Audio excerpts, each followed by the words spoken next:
우리 11월 한 달은 복음에 대해서 계속 듣지요. 복음은 두 문장으로 우리가 요약될 수 있습니다. 예수 나를 대신하여 죽으셨다. 예수 나를 위하여 사셨다. 예수님이 나를 대신하여 죽을 만큼의 내가 상태였는가? 인간의 타락으로 말미암아 인간의 몸과 마음과 영혼은 부서지고 깨어졌습니다. 깨어진 몸은 늙고 병들고 죽습니다. 깨어진 마음은 서로 사랑하며 공존하지 못하고 미워하고 무서워하며 그리워하며 그렇게 관계들이 깨어져서 가장 사랑하는 대상을 우리가 함께 공존하지 못하는 대상이 되었습니다. 깨어진 영혼은 원래 하나님을 바라봐야 살 수 있는데 깨어진 영혼은 하나님을 바라보지 못한 채 하나님을 피하고 그리고 말라갔습니다. 그렇게 인간은 몸과 마음과 영혼이 원래 있어야 될 자리를 떠났습니다. 이 세상에 있는 모든 존재하는 것은 있어야 될 자리를 떠나면 그 존재뿐만 아니라 주변에 있는 것이 다 깨어지고 닫힙니다. 남편이 있어야 될 자리, 자기 아내의 옆이 아닌 다른 곳에 있게 되면 그 자리를 떠난 남편뿐만 아니라 주변에 있는 아내와 가정이 깨어집니다. 있어야 될 자리를 떠난 모든 것들은 깨어지고 부서지고 파괴되었습니다. 그래서 불편합니다. 불편하고 평안을 잃어버렸습니다. 샬롬을 잃어버렸지요. 그렇게 평안과 샬롬을 잃어버린 인간은 자신의 육체의 고통, 마음의 고통, 영혼의 고통을 어떻게든지 막아보기 위해서 생물학적 필요인 비오스에 집착하게 되었습니다. 하나님은 우리의 인생에 우리의 삶 가운데 필요한 생물학적 필요를 인정할 뿐만 아니라 채워주시는 분입니다. 인간은 먹어야 됩니다. 마셔야 됩니다. 입어야 됩니다. 그러므로 무엇을 먹을까, 마실까, 입을까 염려하는 것, 인간의 본능입니다. 문제는 이 생물학적 필요, 나의 먹을 것, 입을 것, 나의 직업, 관계, 사람, 나에 대한 모든 사람들의 인정, 이 모든 것들은 필요한 만큼 있어야 됩니다. 생물학적 필요는, 비오스는 부족하면 고통스럽습니다. 하지만 과하면 다칩니다. 여러분 기억하시죠? 돈은 부족하면 비참하고 고통스럽습니다. 하지만 돈은 과하면 다칩니다. 아직도 아멘을 안 합니다. 그 과하다는 것이 나의 기준과 하나님의 기준이 늘 다릅니다. 그런데 똑같이 우리가 알죠. 먹는 것이 과하면 다치죠. 탈이 납니다. 그런데 그 과하다는 것이 나와 하나님만 다른 게 아니라 내 몸도 서로 다릅니다. 내 입은 늘 부족합니다. 늘 아쉽습니다. 늘 입이 심심합니다. 그런데 내 뱃살은 터지기 직전입니다. 제가 늘 말하잖아요. 이렇게 뱃살이 많을 줄 알았으면 참치로 태어날걸. 그래서 우리는 집착하게 됩니다. 부족해서가 아니라 만족할 줄을 몰라서요. 주변에서 다 얘기합니다. 그만 먹어라. 이미 많이 먹었다. 근데 나는 만족할 수가 없습니다. 오히려 더 집착하게 됩니다. 그렇게 집착하다 보면 우리는 자꾸만 모든 관계가 틀어집니다. 싸웁니다. 우리는 먹을 것과 싸웁니다. 우리는 돈과 싸웁니다. 우리는 사람과 싸웁니다. 우리는 하나님과 싸웁니다. 그렇게 우리 주변에 있는 내가 집착했던 수많은 비오스들과 싸울 때, 그래서 내 삶이 제자리를 떠나서 평안을 잃어버렸을 때, 그 생명의 풍성함, 조회를 잃어버렸을 때, 이런 우리를 제자리로 돌려놓기 위해서 예수님이 십자가에서 죽으셨습니다.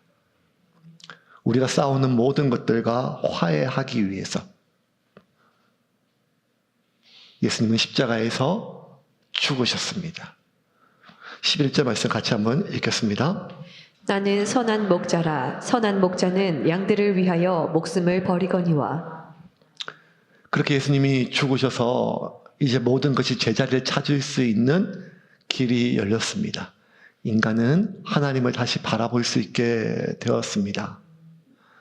사람은 자기가 있어야 될 자리로 돌아올 수 있게 되었습니다. 형은 형의 자리에, 부모는 부모의 자리에, 남편은 남편의 자리에, 인간은 인간의 자리에 돌아올 수 있게 되었습니다. 모든 것이 제자리로 돌아오면 선합니다. 아름답습니다. 토브, 하나님 보시기에 우리가 보기에 좋습니다. 그렇게 선하게 제자리로 돌아오면 편합니다. 평안합니다. 샬롬입니다.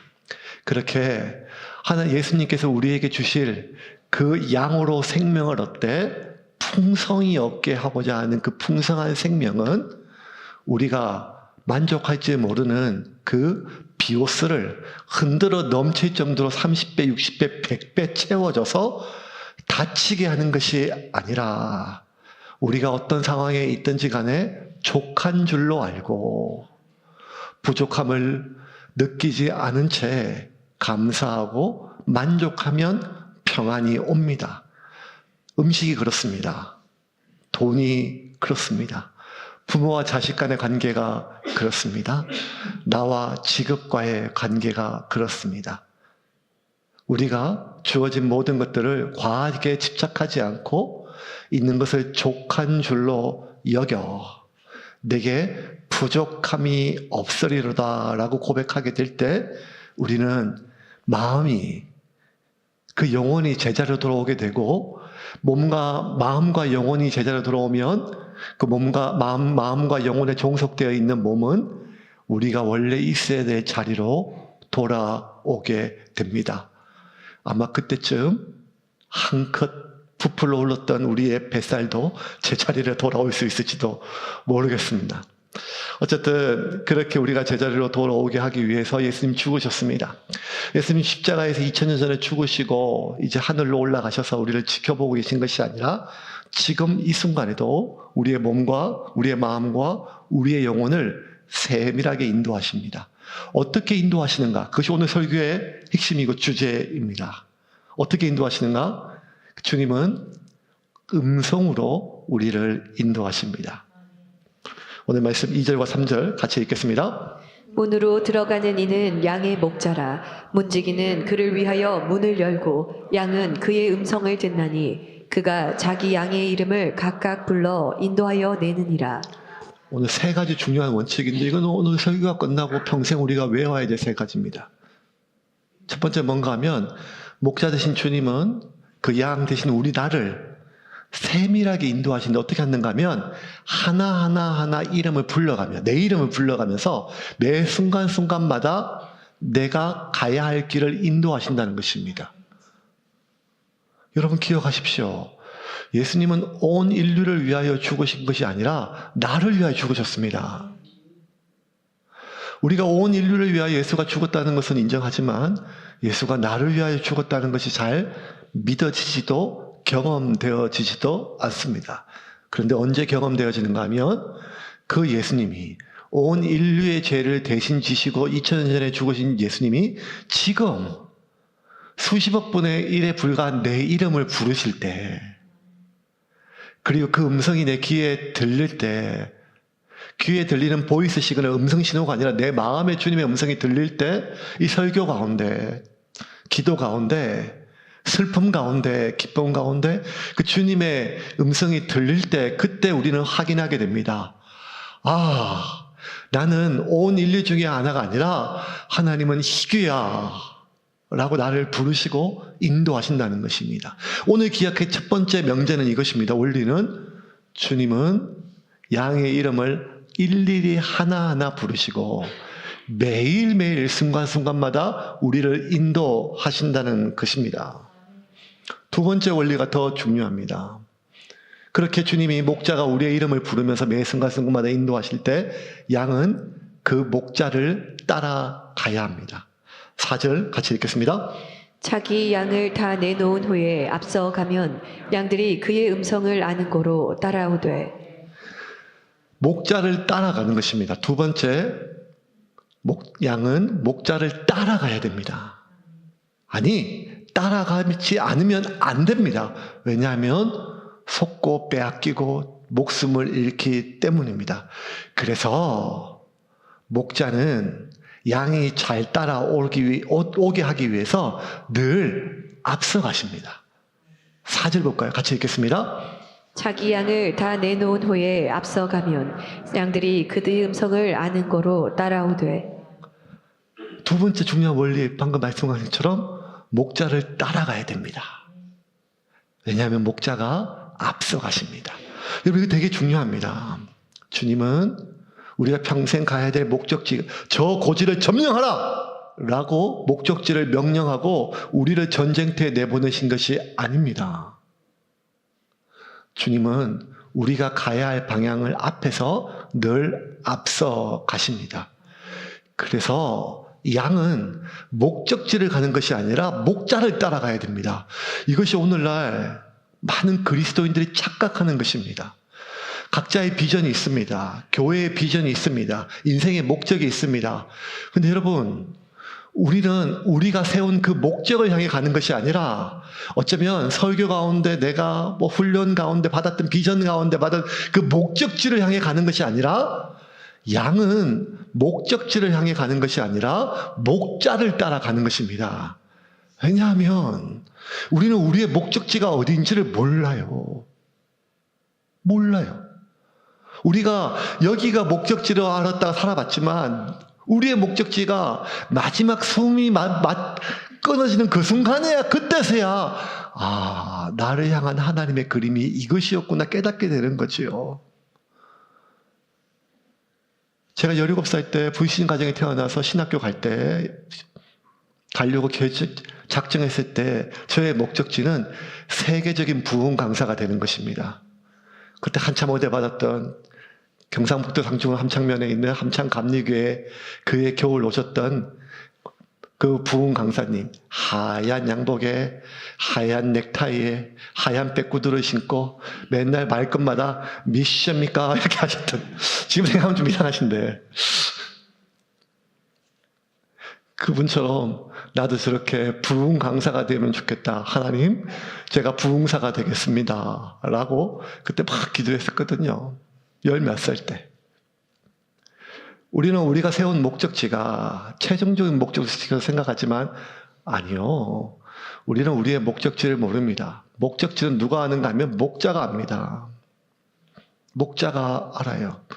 근데 그 목자는 양에게 절대 목적지를 말해주지 않습니다. 왜? 나를 따라오라고요. 우리는 자꾸 목자에게 목적지를 물어요. 하나님 도대체 어디까지 가시려고요? 어디를 가야 합니까? 언제까지요? 계속 우리는 목적지를 물어요. 근데 여러분, 지금까지 하나님께 여러분을 물었을 때 하나님께서 명확하게 목적지를 말한 적이 있습니까? 없지요. 왜 목자는 양에게 목적지를 말하지 않습니까? 목자가 양에게 목적지를 말하는 순간 양은 목자를 따라가지 않고 목적지를 찾아갑니다. 근데 문제는 뭔가 하면 이 양은 너무 눈이 어둡다는 것입니다. 모든 존재하는 초식 동물 중에 가장 시력이 약한 동물이 양입니다. 그래서 양은 자기의 목적지인 꼴을 찾아 나서지만 목적지를 향해 갈 수가 없고 각자 자기 길로 다 흩어불풀이 흩어집니다. 그래서 이사야서에 이렇게 주님께서는 기록하였습니다. 53장 6절입니다. 같이 읽겠습니다. 우리는 다 양 같아서 그를 행하여 각기 제 길로 갔거늘 여호와께서는 우리 모두의 죄악을 그에게 담당시키셨도다. 다 양 같아서, 다 양 같다는 말이 무슨 말인가 하면 다 우리의 눈이 어둡습니다. 얼마나 어두운가 하면 양의 시력이요 평균 0.1에서 0.2라고 합니다. 0.1에서 0.2. 이 정도면 군대 면제입니다. 0.1에서 0.2면요, 한 10m 정도까지 앞에 있는 거 희미해서 잘 구분이 안 돼요. 10m 넘어가면 형체만 알지, 그것이 바위인지 사람인지 구분을 안 됩니다. 그 정도로 맹은 아니지만 약시 중에 약시가 양입니다. 초식 동물이 어떻게 이렇게 태어난지를 모르겠어요. 그래서 양은 목적지를 자기가 강해서 가면 반드시 구덩이에 빠지거나 길을 잃어버립니다. 심지어 같은 무리가 100마리라도 서로의 무리를 찾아보지 못하고 각기 흩어집니다. 근데 양은 이 시력에 비해서 월등하게 좋은 것이 있는데, 능력이 뭐가 좋은가 하면 청력이 그렇습니다. 청력은 인간보다 훨씬 더 뛰어납니다. 그래서 양은 목자를 따라가되 목자를 보고 가는 것이 아니라 목자의 음성을 듣고 갑니다. 여러분, 이게 중요합니다. 양은 목자를 따라가되 목자를 보고 가는 것이 아니라 목자의 음성을 듣고 따라갑니다. 양은 목자의 음성을 듣고 따라갈 정도로 뿐만 아니라 청력이 좋아서 목자가 아닌 타인의 음성을 구분합니다. 그래서 세 번째, 오늘 마지막 중요한 원리가 있습니다. 그게 뭔가 하면 다른 목소리는 따라가지 않는 것이 아니라 도망가야 합니다. 4절과 5절 같이 읽겠습니다. 자기 양을 다 내놓은 후에 앞서가면 양들이 그의 음성을 아는 고로 따라오되 타인의 음성은 알지 못하는 고로 타인을 따르지 아니하고 도리어 도망하느니라. 아니, 따르지 않으면 되지 뭘 도망갈 정도로 하냐, 이게 너무 오버 아니냐라고 생각할 수 있는데, 여러분, 당시에 목자는 최하층 빈민이었어요. 그래서 도덕성이나 윤리 이런 것이 없어요. 그래서 잘 훔치는 도둑이었어요. 당시 문화는 목자나 도둑이나 불황자나 거의 동의어리로 쓰일 정도래요. 네. 그래서 목자들이 자꾸 남의 양을 훔칩니다. 팔 수 없죠, 표식이 있으니까. 훔친 양은 어떻게 하면 잡아먹습니다.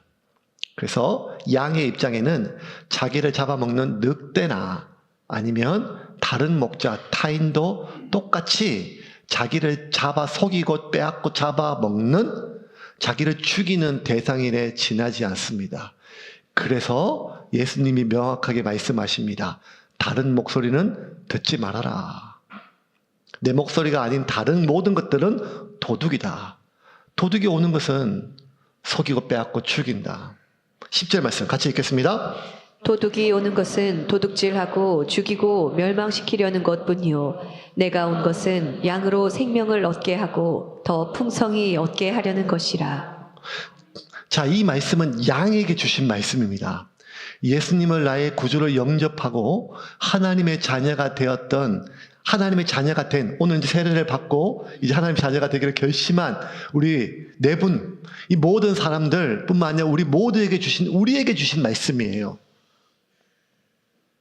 이렇게 되면 우리의 몸이 깨어지고 우리의 관계가 부서지고 우리의 영혼이 파괴되어 하나님과 단절되고 사람과 단절되고 내 몸의 모든 것들이, 수많은 것이 깨어지고 단절된 우리의 모든 것들이, 제자리를 떠난 것들이 제자리로 돌아오게 되어 우리가 잃었던 평안을, 샬롬을 회복해서 하나님 보기에, 사람 보기에, 내가 보기에 선하고 아름답게 샬롬의 상태로 살아갈 수가 있는 것입니다. 어떻게 하면? 방금 주님께서 우리에게 말씀하신 세 가지 중요한 원칙을 잘 기억하고 지키면 됩니다. 어려운 게 아닙니다. 복음은, 구원은 복잡한 개념이 아닙니다. 명확한 것입니다. 첫 번째가, 목자 되신 주님께서는 우리를 세밀하게 인도하신다는 것입니다. 목적지를 하나 던져주고 자, 이제 평생에게 달려가, 이렇게 말씀하시는 분이 아니라 우리를 세밀하게 매 순간순간마다 불러서 인도하신다는 것입니다. 두 번째는, 양은 목자를 보고 가는 것이 아니라 목자의 음성을 듣고 따라가는 것입니다. 양은 목적지를 보고 가는 것이 아니라 목자를 보고 가는 것입니다. 그리고 목자를 보고 가는 것이 아니라 목자의 음성을 듣고 가는 것입니다. 세 번째, 목자가 아닌 것의 음성을 들리는 순간 도망가야 합니다. 왜? 그 음성은 나를 속이고 빼앗고 죽이는 것입니다. 이 세 가지 원칙만 잘 지키면 여러분 예수 그리스도 안에 하나님께서 우리에게 약속하셨던 풍성한 삶은 변함없이 주어집니다. 그런데 우리는 왜 이러한 평안의 삶을 살지 못할까요? 왜 우리의 마음은 점점점 불안과 두려움으로 분노로 하루에도 수십 번씩 요동치고 우리의 영혼은 공허하며 고립되고 단절된 채 하나님은 지금 내 앞에서 나를 인도하시는 것이 아니라 아무리 기도하고 몸부림쳐도 주님의 음성은 들리지가 않는 것 같습니까? 이렇게 무너지고 고립된 영혼과 단절되고 깨어진 마음으로 인하여 우리의 몸은 매일매일 조금씩 깨어지고 부서집니다. 잠 한 번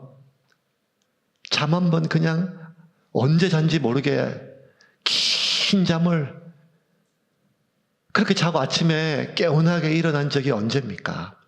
주께서 사랑하신 자에게 잠을 주신다고 했는데 우리가 염려 없이 내일에 대한 불안 없이 그 사람과의 관계 속에 그 분노와 걱정 없이 내 미래와 현재 내 상태에 대한 불안 없이 평안 가운데 잠자리에 들고 기대 속에서 잠자리에서 일어난 적이 언제입니까?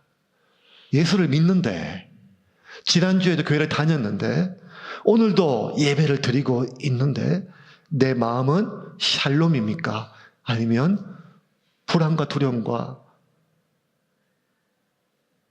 분노입니까?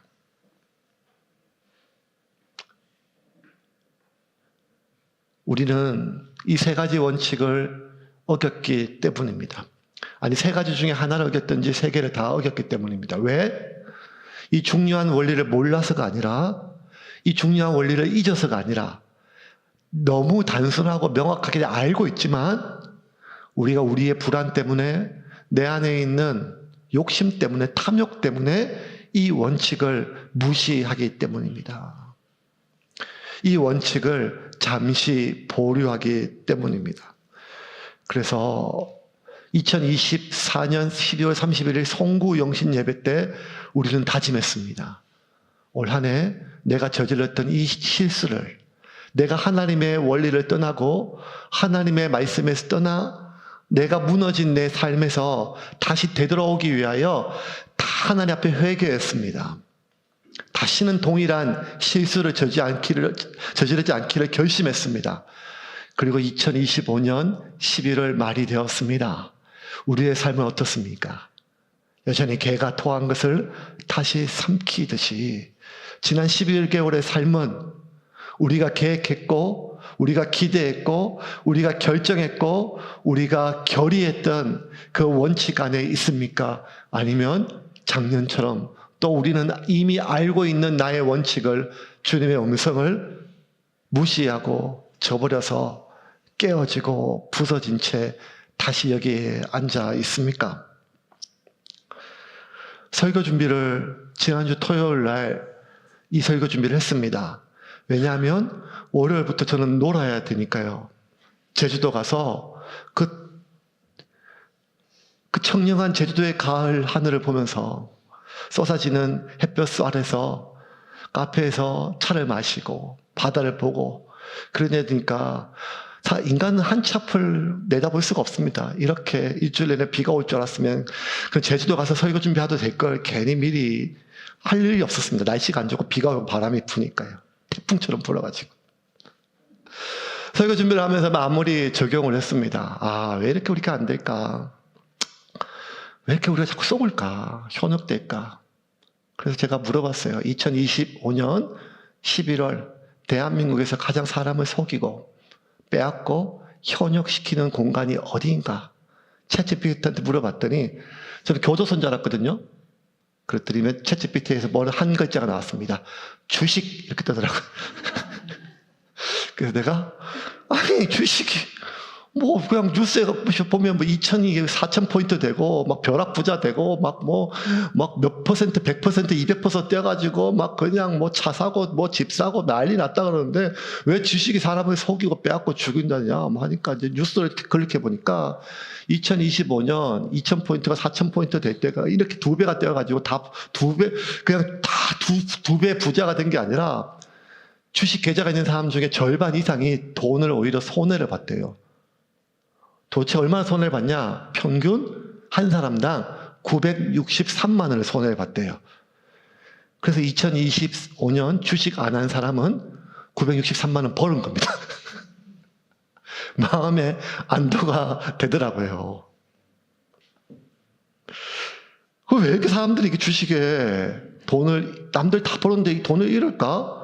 그랬더니만 자꾸 불안 때문에, 탐욕 때문에 마음이 원래 원칙대로 못한다는 거예요. 제가 이게 이해가 안 됐어요. 아니 주식 뭐 어렵나. 내려갔을 때 사고 올라갔을 때 팔고 이게 안 되나 이게?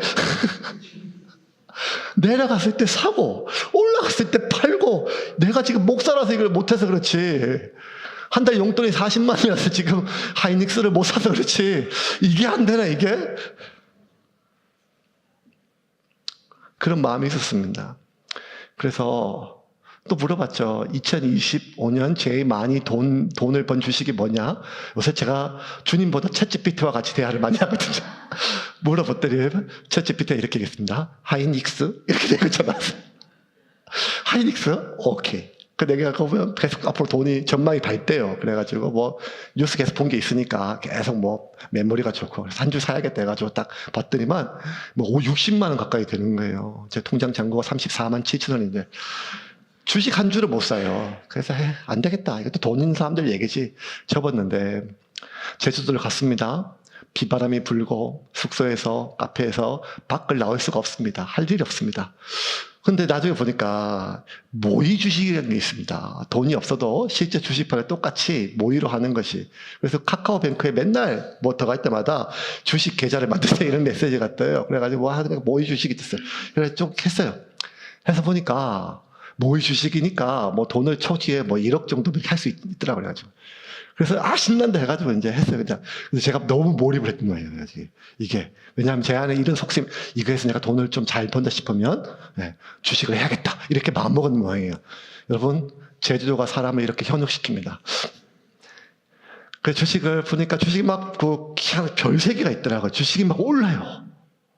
그래프가 막 그냥 막 순간순간 1분당 50평생에 처음 봤어요. 그래프가 순간순간 막 올라가고 내려가고 막 올라가고 막 낚시 밭이 내가 어떻게 낚시에 찌갔더라고. 찌가 올라갔다. 막 그때 막 그냥 낚시꾼들은 그 찌가 막 올라갔다 할 때 막 그냥 환장하거든요. 근데 막 그래프가 막 올라갔다 내려갔다 막 낚시 저리 가라 해요. 돈이 막 1억씩 들어갈 수 있으니까 해가지고 막 올라가는 것 같아서 막 샀어요. 샀더니만 사자마자 막 떨어져요. 그러니까 놀래가지고 팔았어요. 파니까 또 올라가요. 와, 근데 하루 종일 했어요. 하루 종일 1억 갖고 시작했거든요. 와, 제가 그때 알았어요. 여러분, 제가 한 달 만에 주식으로 1억 만드는 비법을 알았어요. 2억으로 시작하면 돼요. 한 달이 아니라 일주일 만에 1억이 되겠더라고요. 하루 천당과 지옥이 하루 천당 왔다 갔다 너무 웃긴 거예요. 이걸 내가 내 나름대로 내가 목사라서 그렇지 목회만 그만두면 내가 뭘 해도 못 벌어 뭐할까 잘할 수 있을까 자칫 이런 자뻑이 있었거든요.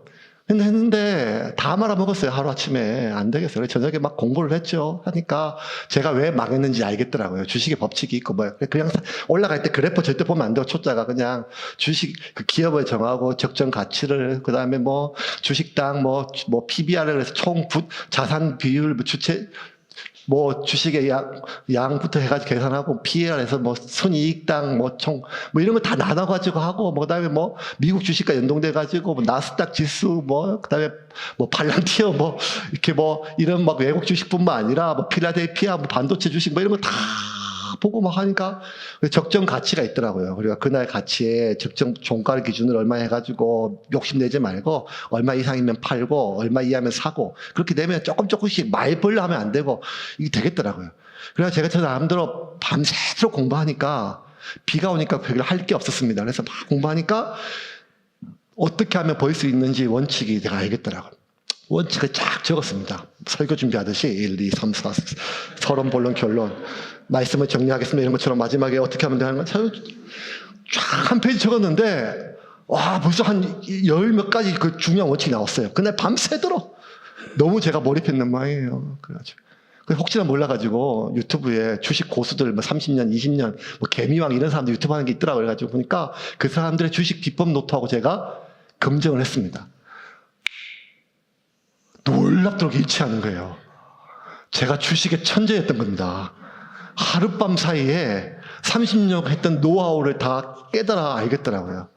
와, 그래서 아침에 그걸 쭉 보면서 오늘 다시 주식 개장하면 내가 돈을 한번 벌어보겠다. 왜냐하면 햇빛이 안 보이고 오늘도 바람이 많이 불었기 때문에 카페에 앉아가지고 한번 해보겠다. 이렇게 마음을 먹고 그날 큐티 하듯이 제가 세운 원칙들을 쫙 적어놓고 몇 번씩 읽었습니다. 그걸 여러분에게 지금 보여주겠습니다. 여러분 이대로만 하면 돈 버니까 여러분 오늘 이것만 해도 수지가 맞아요. 제가 할게요. 원칙. 차트를 분석하지 말고 기대하지 말고 금액만 보고 결정하자. 예상 종가 중심축으로 만 원이 많으면 팔고 만 원 떨어지면 사고 변동성이 적으면 7,000원 기준으로 약속하지. 제 약속. 아무리 불안해도 내가 기준 이하는 팔지 않고 아무리 기대돼도 기준 이상이 사지 않는다. 오늘 수익이 얼마나 올렸는가 중요하지 않다. 나는 지금 돈 벌려고 하는 거 아니기 때문에 오히려 위험하다. 목표는 왜냐하면 과하면 다치니까. 목표는 오직 하나, 원칙을 지켰는가, 돈을 잃지 않았는가이다. 반응하면 손해다. 그래프를 보고 반응하면서 망한다. 오늘 세운 계획과 원칙대로 대응했는가만이 중요하다. 매도 후에 주식을 판 후에 올라가는 주식을 아까워하지 마라. 오늘 잃지 않았음을, 오늘 이익이 있음을, 그리고 내일과 다음 주에도 동일한 기회가 온다는 것을 잊지 말자. 판 후에 내려가는 주가를 불안해 말지 마. 주식을 산 후에 내려가는 주가를 불안해하지 마라. 오늘 잃지 않았음을, 오늘 손해가 없음을, 그리고 내일과 다음 주에도 동일한 기회가 온다는 것을 잊지 말자. 불안 때문에, 아쉬움 때문에 오늘 원칙을 어기면 내일과 이번 주의 기회를 잃어버리는 것이다. 매수가가 안 나오면 사지 않으면 되고 매도가가 안 나오면 가지고 있으면 된다.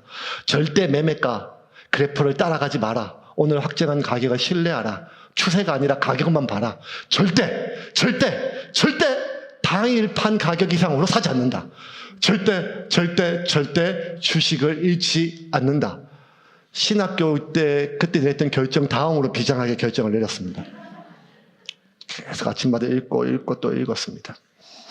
화요일 날 밝았습니다. 어떻게 되었을까요? 네. 주식이 절반 되는 것은 하루도 안 걸립니다. 다 잃었습니다. 저녁에 제가 뭐 하고 있는가 하면 그날 샀다가 그날 팔았다가 제가 팔았던 것보다 더 비싼 가게 샀다가 또 근데 놀라운 건요. 제가 팔면 올라요. 그날 하루에 저렇게 7번 8번 팔고 사고 파는데 제가 사면 떨어져요.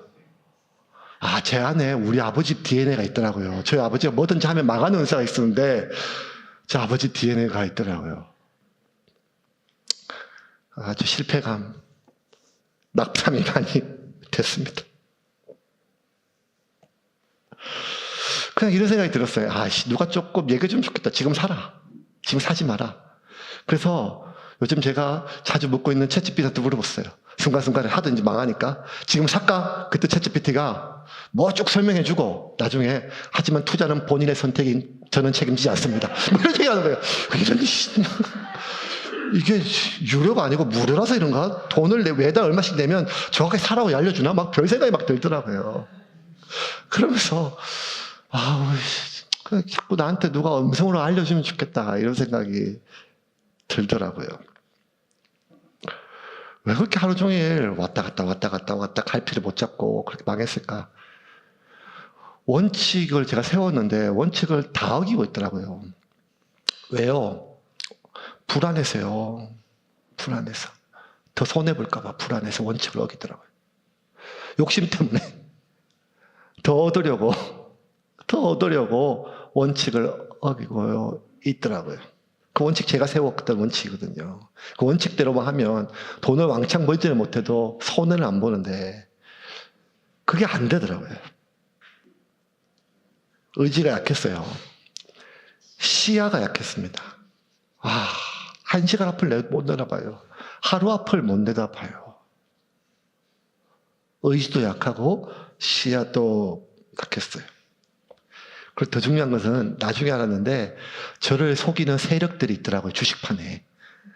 끊임없이 개미들을 속이고 빼앗으려고 하는 세력들이 매일매일 목소리를 내는 거예요. 우리의 불안을 자극하고 저의 탐욕을 자극해. 뭘로?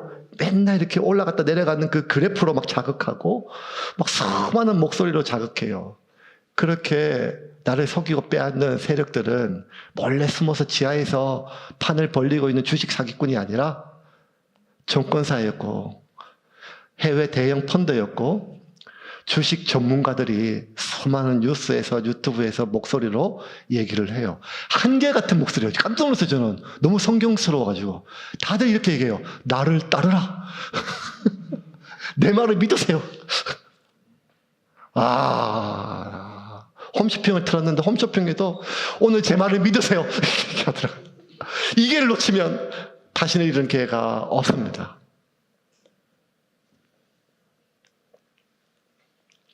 그들이 그렇게 목소리를 내는 목적은 하나밖에 없어요. 그게 뭔가 하면 제 안에 있는 불안을, 제 안에 있는 탐욕을 자극해서 제 돈을 빼앗기 위해서. 생명 같은 돈을. 그리고 기분이 너무 착잡하고 와, 내가 이것밖에 안 되나 이런 생각이 드는 순간 머리를 띵 하고 맞는 것처럼 깨달음이 왔어요. 왜냐하면 제가 이것을 시작한 계기가 뭔가 하면 2025년 11월 대한민국에서 제일 사람을 속이고 빼앗고 현혹하는 것이 어디? 그걸 빼앗고 나는 원칙을 세우고 원칙에서 흔들리지 않기를 결정하고 그 원칙을 내가 얼마나 잘 지키는가 확인하러 들어갔거든요. 제 돈도 아니에요. 그냥 모의 주식이에요. 그런데도 그 마음을 지키는 것이 이렇게 어려운데 만약 그게 제 돈이었다면 그 돈이 제 전재산이었다면 그 전재산이 아니라 제가 빚을 낸 것이었다면 지금 당장 내가 해결할 수많은 부채가 있음에도 불구하고 그걸 해결할 마지막 방법이었다면 그 불안을 그 탐욕을 기도로 신앙으로 제어할 수가 없는 내 자신을 봤어요. 주식만 그런 게 아니라 이 세상에 얼마나 수많은 목소리들이 있어요. 다들 나를 따르라 해요. 수많은 목소리들이. 집을 사라. 땅을 사라. 코인을 사라. 뭘 해라. 누가 얼마를 벌었다. 지금 하지 않으면 나만 거지가 된다. 이 수많은 우리의 두려움, 불안을 자극하고 우리의 탐욕을 자극하는 수많은, 그래서 주일날 하나님 말씀 안에 평안을 내가 비오스가 아니라 조에 내가 과하면 다치니까 이미 필요한 만큼 있음을 알고 내가 족하게 여기고 나의 앞날은 내가 쌓아놓은 비오스에 의지하는 것이 아니라 지금까지 나를 먹이신 하나님이 앞으로도 나를 먹이심을 확신하고 그 하나님과의 관계 속에서 내가 평안함을 누린 채 돈과 싸우지 않고 먹을 것과 싸우지 않고 사람과 싸우지 않은 채 이렇게 맨날 요동치는 수많은 사람들의 반응과 목소리에 내 마음이 요동치지 않은 채 평안 가운데 가야 하는데 너무 목소리들이 많은 거예요. 오늘 내가 인사했던 사람의 표정이 어둡고 지금 내가 하고 있는 일의 업종이 불안하고 앞으로 내 미래가 어떻게 될지 잘 기대되지가 않습니다. 2000년 전 예수님이 살았던 시대도 똑같았어요. 오늘 제가 주식을 예로 든 것처럼 예수님 당시에 가장 핫한 산업은 목축업이었습니다. 원칙은 똑같아요. 지난 2000년 동안 변함이 없어요. 변함이 없으니까 원칙이죠. 그 원칙이 뭔가 하면 그리스도인들 우리에게 주는 원칙이에요. 목자는 일일이 양의 이름을 불러가며 매일매일 순간순간마다 인도한다는 것입니다. 양은 목적지를 향해 가는 것이 아니라 자신의 기대대로 자신의 불안 때문에 세웠던 그 목적지를 향해 가는 것이 아니라 목자를 따라가되 목자를 보호하는 것이 아니라 목자의 음성을 듣고 가는 것입니다. 나는 자꾸 목적지를 알고 싶은 욕망이 있어요. 주님께 자꾸 물어봐요. 어디까지? 언제까지? 주님 말씀이 없으세요. 왜?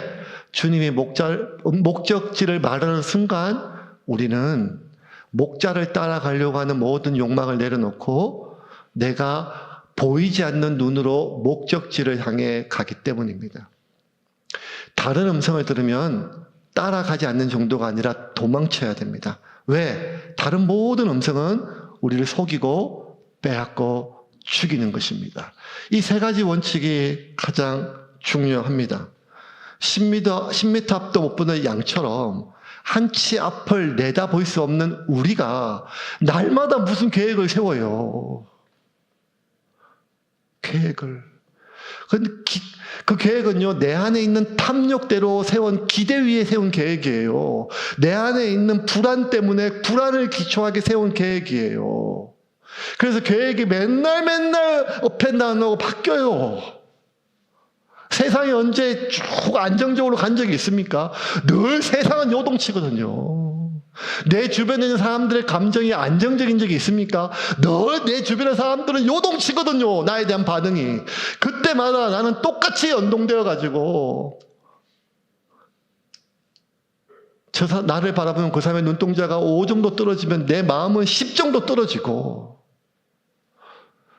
이렇게 수없이 많은 나를 향한 신호들은 내 안에 있는 불안을 자극하고 내 안에 있는 탐욕을 자극하게 됩니다.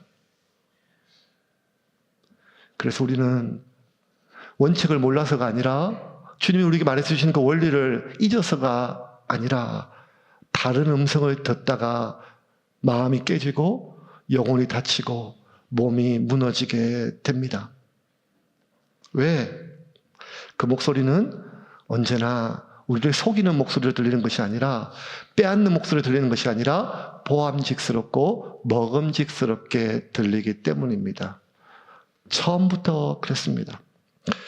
타락으로 인간의 모든 것이 깨어지고 부서지기 전 하나님께서 에덴 동산을 지으시고 각종 실과를 만드시고 그곳에 있는 모든 것들을 인간이 먹고 누릴 수 있도록 샬롬하고 하나님 보시기에 좋은 상태로 만들었습니다. 창세기 2장 7절과 9절, 15절부터 7절까지 읽겠습니다. 여호와 하나님이 땅의 흙으로 사람을 지으시고 생기를 그 코에 불어넣으시니 사람이 생명이 되니라. 여호와 하나님이 동방의 에덴에 동산을 창설하시고 그 지으신 사람을 거기 두시니라. 여호와 하나님이 그 땅에서 보기에 아름답고 먹기에 좋은 나무가 나게 하시니 동산 가운데에는 생명나무와 선악을 알게 하는 나무도 있더라. 여호와 하나님이 그 사람을 이끌어 에덴 동산에 두어 그것을 경작하며 지키게 하시고 여호와 하나님이 그 사람에게 명하여 이르시되 동산 각종 나무의 열매는 내가 임의로 먹되 선악을 알게 하는 나무의 열매는 먹지 말라. 내가 먹는 날에는 반드시 죽으리라 하시니라. 에덴 동산에 가장 좋은 것들을 다 만드시고 하나님이 매일매일 아담과 하와에게 말씀하셨어요. 이 때를 인간은 낙원이라 부릅니다. 낙원은 그 풍성한 과일이 많은 공간, 그 풍성한 땅이 있는 공간을 낙원이 아니라 하나님의 음성을 매일매일 듣고 있는 그 시절을 인간은 낙원이라 부릅니다. 이렇게 목자의 음성을 들었던 인간이 다른 음성을 들으면 도망가야 될 인간이 다른 음성을 듣게 되었습니다. 창세기 3장입니다. 같이 읽겠습니다. 그런데 뱀은 여호와 하나님이 지으신 들짐승 중에 가장 간교하니라. 뱀이 여자에게 물어 이르되 하나님이 참으로 너희에게 동산 모든 나무의 열매를 먹지 말라 하시더냐. 여자가 뱀에게 말하되 동산 나무의 열매를 우리가 먹을 수 있으나 동산 중앙에 있는 나무의 열매는 하나님의 말씀에 너희는 먹지도 말고 만지지도 말라. 너희가 죽을까 하노라 하셨느니라. 뱀이 여자에게 이르되 너희가 결코 죽지 아니하리라. 너희가 그것을 먹는 날에는 너희 눈이 밝아져 하나님과 같이 되어 선악을 알 줄 하나님이 아심이니라. 다른 목소리가 들으면 도망가야 했는데 인간은 도망가지 않았습니다. 그 목소리를 들었을 뿐만 아니라 그 목소리를 따랐습니다. 왜 따랐는가 하면 그 목소리는 너무 보암직스럽고 먹음직스러웠기 때문입니다. 3세기 3장 6절 보고 말씀 정리하겠습니다. 여자가 그 나무를 본즉 먹음직도 하고 보암직도 하고 지혜롭게 할 만큼 탐스럽기도 한 나무인지라. 여자가 그 열매를 따먹고 자기와 함께 있는 남편에게도 주매 그도 먹은지라. 그 결과 인간은 몸과 마음과 영혼이 깨어지고 샬롬을 잃어버린 채 이 땅에서 이미 지옥을 맛보는 삶을 살게 되었습니다. 왜? 낙원을, 그 과일을, 그 땅을 잃어버려서가 아니라, 여러분 기억하세요. 낙원은 그 과일과 그 기름진 땅이 있었던 공간을 얘기하는 것이 아니라 그 음성을 직접 들었던 시간을 이야기하는 것입니다.